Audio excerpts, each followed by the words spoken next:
प्रिय मित्रों, जय श्री कृष्ण। मैं हूं आचार्य डॉक्टर विष्णु कुमार मिश्रा और आपका इस खास एपिसोड पर बहुत बहुत स्वागत करता हूं। पिछले वीडियो पर मेष लग्न से मिथुन लग्न के जातकों को बताया कि उन्हें किस क्षेत्र में अपने एक कदम बढ़ाएं। मैंने पिछले वीडियो पर मेष लग्न से मिथुन लग्न के जातकों को बताया कि वो किस फील्ड में, किस क्षेत्र में अपना करियर तलाश करें। उनके लिए बिजनेस उचित रहेगा या जॉब उचित रहेगा, व्यापार धंधे में तरक्की होगी या कि नौकरी में तरक्की होगी, कौन सा क्षेत्र उनके लिए ठीक रहेगा। मैंने इस विषय पर चर्चा की। आज जो क्रम है, आज जो बारी है, वो कर्क लग्न के जातकों की है। आज मैं कर्क लग्न वालों को बताऊंगा कि उनको अपना करियर किस क्षेत्र में वेल्ट करना चाहिए, उन्हें बिजनेस करना चाहिए या कि जॉब करना चाहिए, किस क्षेत्र में अपनी किस्मत आजमाएं। आज मैं इसी विषय पर चर्चा करूंगा।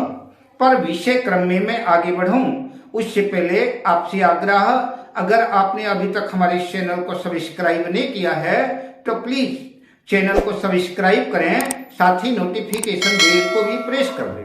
अगर आप अपनी या अपनों की जन्म कुंडली का बृहद प्रेडिक्शन कराना चाहते हैं, विश्लेषण कराना चाहते हैं, उत्तम क्वालिटी के रियल राशि रत्न प्राप्त करना चाहते हैं या किसी भी किस्म का ज्योतिषी परामर्श चाहते हैं तो आप स्क्रीन पर फ्लैश हो रहे नंबरों पर हमसे संपर्क कर सकते हैं। यह जो आपके सामने स्क्रीन पर कुंडली चार्ट है, 4 नंबर से शुरू होने वाली जन्म कुंडली, ये कर्क लग्न की जन्म कुंडली है।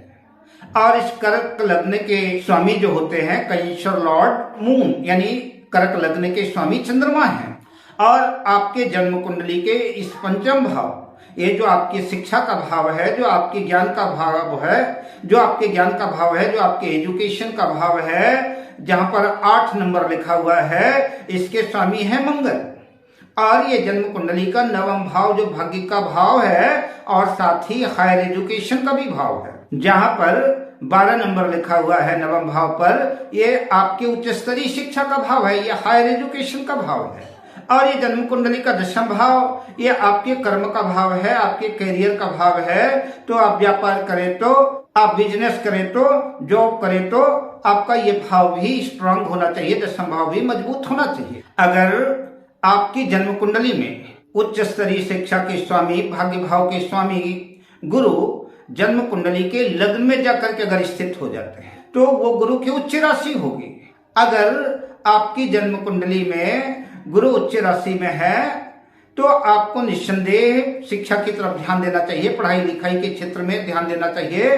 और आप पढ़ाई लिखाई के शिक्षा के लिए ही बने हुए हैं और आपको शिक्षा के क्षेत्र में ही तो कदम बढ़ा करके आपको जॉब करना चाहिए। अगर कदाचित इसी लग्न में, लग्न के लॉर्ड, लग्न के स्वामी चंद्रमा भी स्थित हैं तो बढ़िया सुंदर गजकेसरी राजयोग बन जाएगा। तो फिर आपके जीवन में एक उच्च स्तरीय जॉब आप कर सकते हैं, आपकी उच्च स्तरीय शिक्षा दीक्षा पूरी होगी। और अगर पंचमेश मंगल भी पंचम भाव पर बैठे हैं तो पंचमेश मंगल भी आपको शिक्षा दीक्षा दिला करके, आपको हायर एजुकेटेड कर करके आपको उच्च स्तरीय जॉब की तरफ ले जा सकते हैं। आपको जॉब करना चाहिए। आपकी जन्म कुंडली के द्वितीय सूर्य जन्म कुंडली के किसी भी भाव में, केंद्र या त्रिकोण में, चतुर्थ भाव को छोड़ करके, क्योंकि चतुर्थ भाव में तुला राशि पर सूर्य नीच के हो जाएंगे, तो चतुर्थ भाव को छोड़ करके केंद्र त्रिकोण के किसी भी भाव में अगर सूर्य स्थित हैं तो निस्संदेह तो आपको शिक्षा के क्षेत्र में ध्यान देना चाहिए, पढ़ाई लिखाई के क्षेत्र में ध्यान देना चाहिए। आप जॉब करेंगे और जॉब के क्षेत्र में ही अपने करियर को बिल्ड कर पाएंगे। आपकी जन्म कुंडली के भाग्येश गुरु लग्न में स्थित हैं और पंचमेश जन्म कुंडली के 7वें भाव में स्थित हैं। अगर ऐसी स्थिति है तो पंचमेश और नवमेश दोनों की उच्च राशियां हैं। मंगल अपने उच्च राशि मकर राशि में 7वें भाव पे स्थित होगा और गुरु अपनी उच्च राशि कर्क राशि में स्थित होगा। अगर ऐसी कंडीशन आपकी जन्म कुंडली में बनी हुई है तो आपका हायर एजुकेशन पूरा होगा, आप उच्च स्तरीय शिक्षा प्राप्त करेंगे और आप उच्च स्तरीय शिक्षा प्राप्त करके एक उच्च स्तरीय जॉब में जाएंगे और वहां पर एक अपना नया मकाम बनाएंगे, एक नया कीर्तिमान गढ़ेंगे।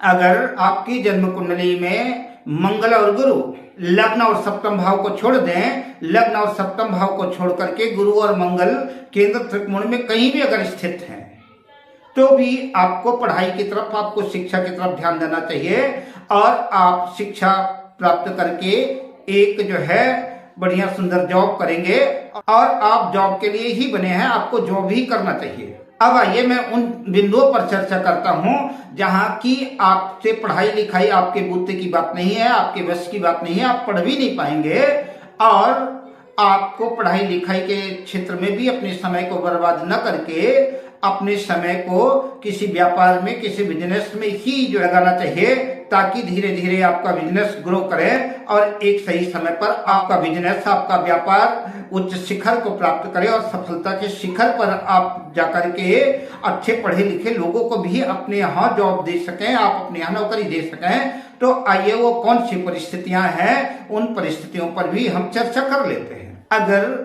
आपकी जन्म कुंडली का पंचमेश मंगल, कर्क लग्न की जन्म कुंडली का पंचमेश मंगल जन्म कुंडली के लग्न में जाकर के स्थित हो गया, जहां पर 4 नंबर लिखा हुआ है, वो मंगल की नीच राशि है। अगर वहां पर जाकर के पंचमेश से स्थित हो गया तो आप चाह करके भी पढ़ाई लिखाई आपके बस की बात नहीं है, आप पढ़ लिख नहीं पाएंगे और माता पिता को भी अगर उनके बच्चों की जन्म कुंडली में पंचमेश नीच राशि में चला गया है तो पढ़ाई लिखाई की तरफ फोर्स न करके उनको व्यापार धंधे की तरफ ही उनकी रुचि पैदा करना चाहिए, व्यापार धंधे में ही लगाना चाहिए। वो व्यापार धंधे में ही जो है अपने करियर को बिल्ड करेंगे और वहां ही व्यापार धंधे में ही अपना एक महत्वपूर्ण स्थान बनाएंगे। ऊंची ऊंची डिग्री लेना, ऊंची ऊंची शिक्षा प्राप्त करना एक अलग विषय है, लेकिन ज्ञान को प्राप्त होना, ज्ञान को सुलभ होना, बुद्धिमान होना एक अलग विषय है। अगर आपका मंगल जो है आपकी जन्म कुंडली का नीच राशि में चला गया है, लग्न में 4 नंबर पे कर्क राशि में है, तो आपको पढ़ाई के क्षेत्र में समय बर्बाद नहीं करना चाहिए, व्यापार में ही आप अपने समय को लगाएं, मेहनत करें तो ज्यादा बेटर होगा। आपकी जन्म कुंडली के पंचम भाव में शनि स्थित है और लग्नेश चंद्रमा जाकर के जन्म कुंडली के 11वें भाव पर जो है स्थित हो गया। यद्यपि चंद्रमा की उच्च राशि है, तब भी ऐसे जातक से पढ़ाई लिखाई नहीं हो पाएगी, ऐसा जातक पढ़ लिख नहीं पाएगा। ऐसे जातकों को व्यापार के क्षेत्र में ही रुचि पैदा करें, व्यापार में ही किस्मत लगाएं, कल कारखाना, इंडस्ट्री, अपने स्तर का व्यापार करें। अगर ये करते हैं तो ये व्यापार धंधे में ही खूब पैसा कमाएंगे, खूब दौलत कमाएंगे, खूब शोहरत कमाएंगे और नौकरी से बेटर रहेंगे। अगर आपकी जन्म कुंडली का पंचमेश मंगल जन्म कुंडली के 6ठे भाव में, जन्म कुंडली के 8वें भाव में, जन्म कुंडली के 12वें भाव में चला गया है, तब भी पढ़ाई लिखाई आपके बस की बात नहीं है, तब पढ़ाई लिखाई नहीं कर पाएंगे।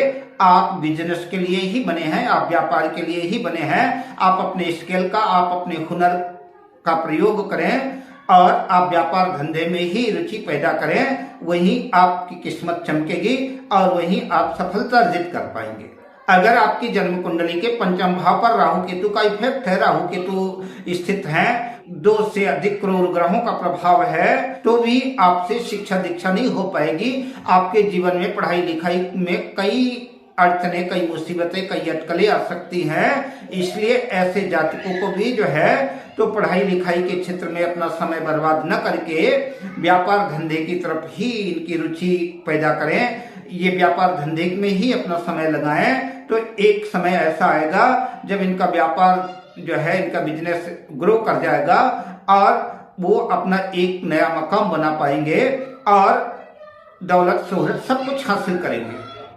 बेटर तो ये होगा कि आप किसी योग्य विद्वान को, किसी योग्य ज्योतिर्विद को अपनी जन्म कुंडली उससे एनालिसिस करा करके आप ये निर्णय करें कि आपको किस फील्ड में जाना है, आपको जॉब करना उचित रहेगा या कि बिजनेस करना उचित रहेगा। और अगर बिजनेस करना उचित है तो आपके लिए कौन सा किस किस्म का व्यापार फलीभूत होगा, आपको किस क्षेत्र में जाना चाहिए, उचित परामर्श ले तो ज्यादा बेटर होगा। अब मैं आपसे लेता हूं विदा, शुभकामनाओं के साथ। जय श्री कृष्ण।